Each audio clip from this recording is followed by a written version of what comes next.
Time पे ना आने वाले को टाइम पे लाया कैसे जाता है, नेगेटिव सोचने वाले को पॉजिटिव किया कैसे जाता है। इतना भी नाच ले कि मैं डायमंड हूं, मेरे पास 5000 आदमी हैं और मेरे को फॉलो करे, लेकिन वो 5000 आदमी ने अगर चुन लिया कि तेरे को हम फॉलो नहीं करेंगे, तो कुछ बातें सेल्स की होगी, कुछ बातें सेल्स मैनेजमेंट की होगी, कुछ बातें सेल्स लीडरशिप की होगी, कुछ बातें कम्युनिकेशन की होगी। एक होता 1-to-1 सेलिंग, एक होता 1-to-many। दोनों को कैसे मास्टरी करना है, आज हम लोग सीखने वाले हैं द पावर ऑफ लीडरशिप। एक लीडर कौन होता है? कई लोगों को ऐसा लगता है कि मैं डायमंड बन गया हूं या ब्लू डायमंड बन गया हूं या क्राउन डायमंड बन गया तो मैं डायमंड है तो मैं लीडर बन गया। ऐसा होता नहीं है। रैंक से लीडरशिप नहीं होता।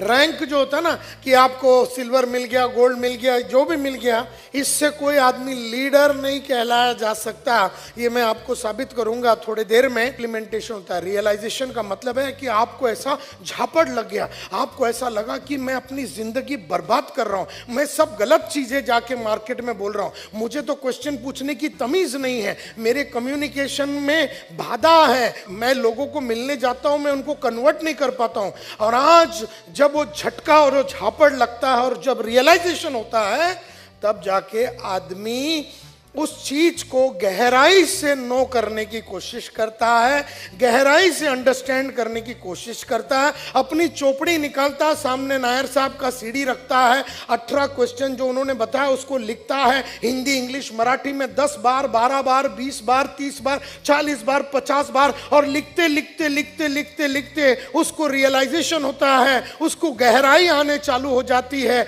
और जब वो गहराई उसमें आती है तब जाके वो इम्प्लीमेंटेशन करता है। आप में क्या हुआ है?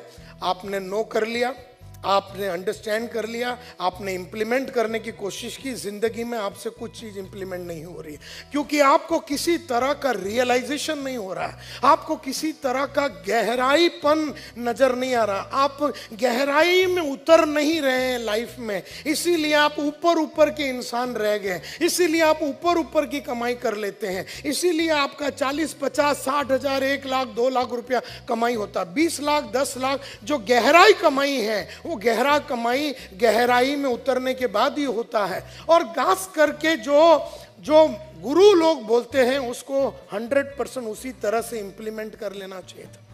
ट्रेनों में जाइए, थिएटर में जाइए, होटलों में जाइए, जहां पर भी अनजान आदमी मिलता है, आप उस तरह का वो 5 क्वेश्चन पूछिए और उसको बोलिए, मेरा नाम संतोष नायर है, मैं स्मार्ट नेटवर्किंग में काम करता हूं, मैं सपनों के बारे में, लोगों के सपनों के बारे में हम लोग स्टडी कर रहे हैं, आपका इंटरव्यू लिखना चाहूंगा। इतना बढ़िया बढ़िया रिसर्च किया हुआ बातें आपको बताई 2 महीने पहले, लेकिन 2 महीने के बाद भी आप वहीं के वहीं हैं। आप अपने आप को परिवर्तित नहीं कर पाए। 2 महीने के बाद भी आप वहीं के वहीं हैं, तकलीफें आपकी सेम हैं, आपकी जिंदगी सुधर नहीं रही है।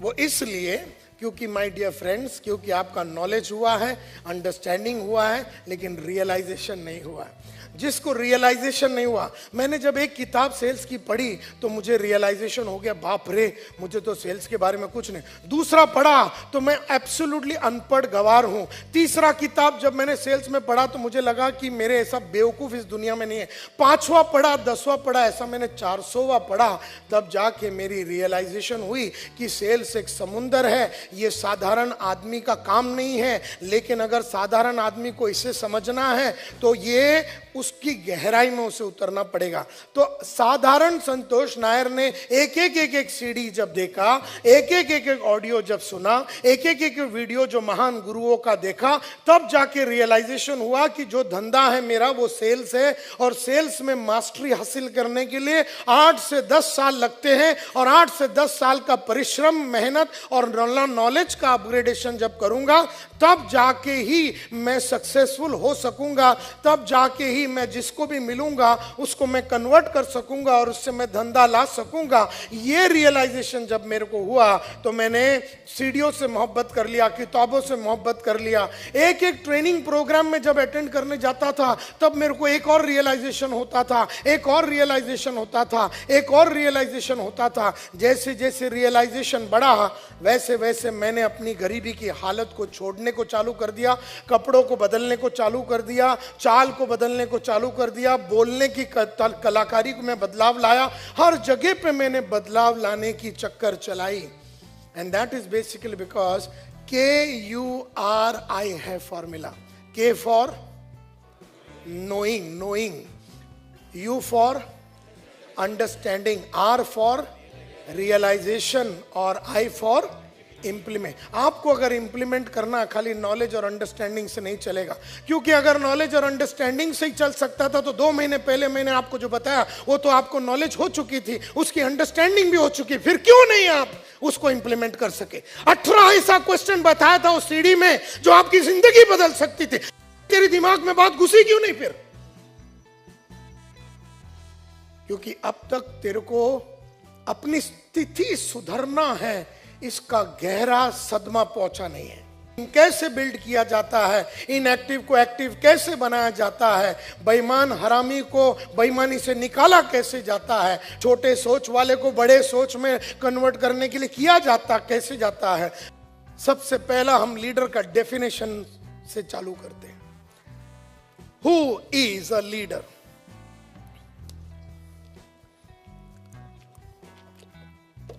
मेरे गुरु जोएल बार्कर साहब जो अमेरिका में बैठते हैं, उन्होंने डेफिनेशन दिया है लीडर का, बहुत ही सुंदर लीडरशिप का डेफिनेशन, और उसके ऊपर हम लोग काफी गहरी अध्ययन करेंगे आज। Are you ready? लीडर कौन होता है? A leader is someone you choose to follow to a place where you wouldn't go by yourself.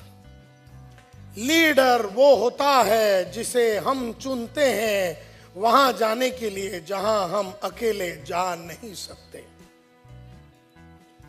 Leader वो होता है जिसे हम चुनते हैं उस मकाम पे पहुंचने के लिए जिस मकाम पे मैं अकेला जा नहीं सकता। A leader is someone you choose to follow to a place where you wouldn't go by yourself. जहां तू अकेला कभी नहीं जाएगा। वहां जाने के लिए तुझे एक लीडर की जरूरत है, वहां पहुंचने के लिए तुझे एक लीडर की जरूरत है। A leader is someone जिसे आप चुनते हैं वहां पहुंचने के लिए जहां पर तू अकेला जा नहीं सकता। जो दाढ़ी नहीं करता उसे रोज दाढ़ी करने की कलाकारी कैसे सिखाया जावे, जो कोट और टाई नहीं पहनता उसे कोट और टाई की आदत कैसे दिलाया जाता है, जो अपने ऊपर खर्चा नहीं करता तो उसे अपने ऊपर खर्चा करने की आदत कैसे दिलाया जाए, जो कमिटमेंट के साथ काम नहीं करता तो उसमें कमिटमेंट लाया कैसे जाए, जिसमें पैशन नहीं है उसे पैशन लाया कैसे जाए, जिसमें जुनून नहीं है उसमें जुनून लाया कैसे जाए। तेरे को समझ है क्या?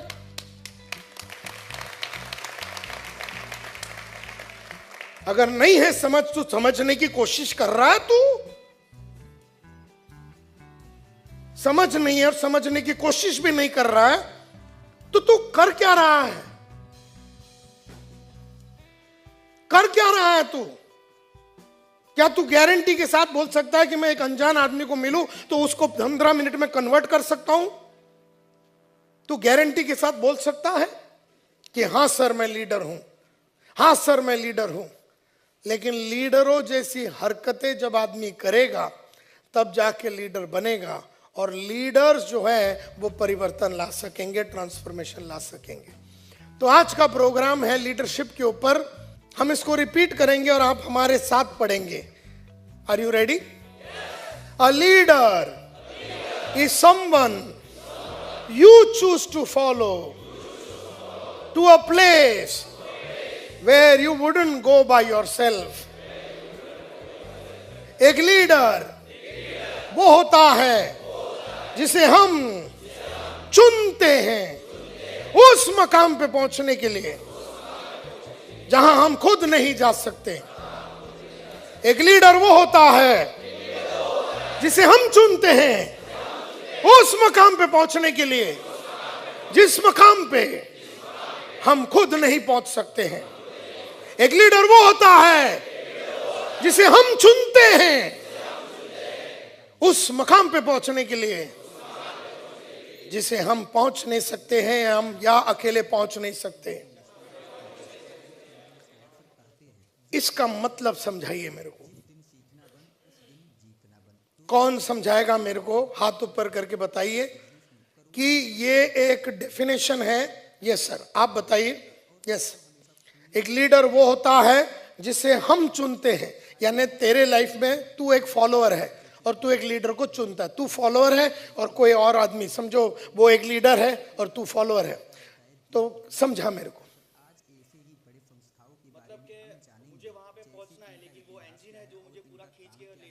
करेक्ट, मुझे वहां पहुंचना है, मुझे डायमंड पहुंचना है, लेकिन मेरे को एक इंजन चाहिए। जो मैं तो बोगी हूं, मैं तो इंजन नहीं हूं। पावर किस में है? इंजन में। तो मुझे एक इंजन लगेगी और मैं भोगी हूं, तो मुझे खींच के मेरे को दिल्ली ले जाएगा। दिल्ली यानी diamond, D for diamond, D for Delhi. Bombay से दिल्ली पहुंचना है, बंबई से मेरे को ये यहां से सिल्वर से मुझे डायमंड पहुंचना है, तो मुझे एक इंजन की जरूरत है। तो मैं उस ट्रेन को चुनता हूं। राजधानी, राजधानी लीडर है, तो लीडर राजधानी की भयंकर पावर है, तो आदमी उसको चुनता है उस मकाम पे पहुंचने के लिए जहां वो खुद नहीं। वो तो भोगी हो, तो पटरी पे खड़ा है बॉम्बे सेंट्रल में। ये आप बताना चाहते थे? बहुत बढ़िया। कोई और? यस सर, कोई और? यू ओ, क्या नाम है आपका? आनंद शेट्टी साहब बोलते हैं अ leader is someone you choose, यानी मैं चुनता हूं। मैं द फॉलोअर, फॉलोअर चुनता है। तो चॉइस किसके हाथ में है?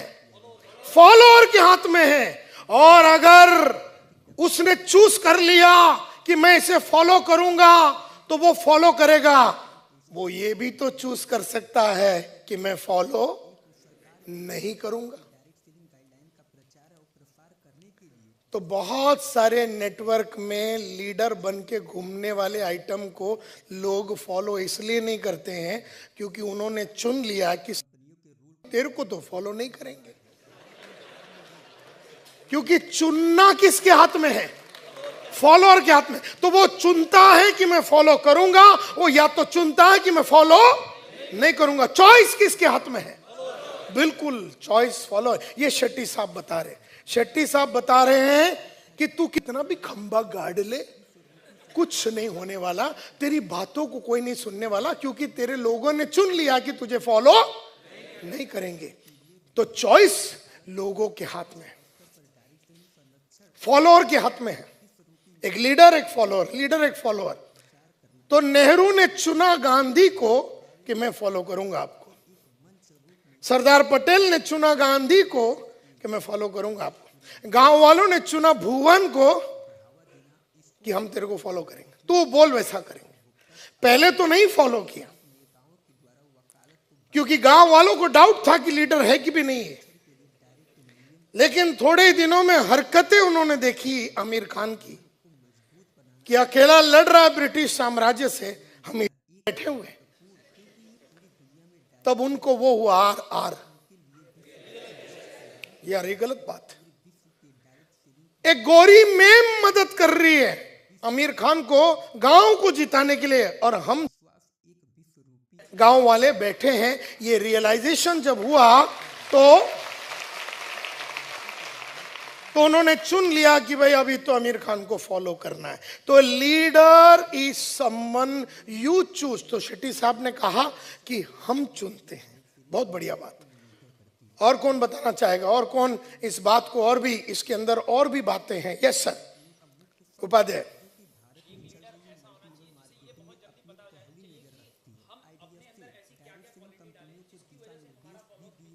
करेक्ट।